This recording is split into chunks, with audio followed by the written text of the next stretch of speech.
by Studio Alamnagar Madhepura। रोज फुसला में खिलावे चॉकलेट के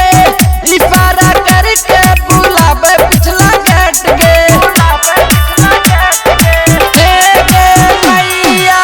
रोज फुसला में खिलावे चॉकलेट के इशारा करके बुलावे पिछला गेट के भरल जवानी मैया कैफी के पकड़ ले छल मास्टर डेट के गाली लभी के पढ़ाई गे पढ़ाबो मैया कोचिंग में गाली लभी के पढ़ाई गे पढ़ाबो मैया कोचिंग में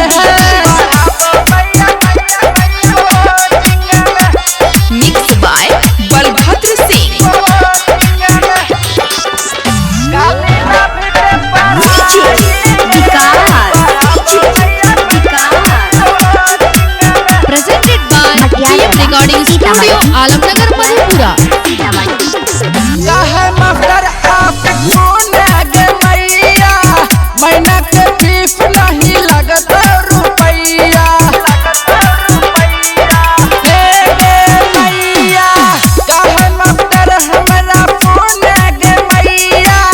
महीना के फीस नहीं लगत रुपैया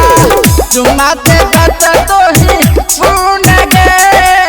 मैट्रिक की पास होइए जई बेगे गाली लभी के पढ़ाई गे पढ़ाबो मैया कोचिंग में गाली लभी के पढ़ाई गे पढ़ाबो मैया कोचिंग में Presented by PM Recording Studio Alamnagar Madhepura।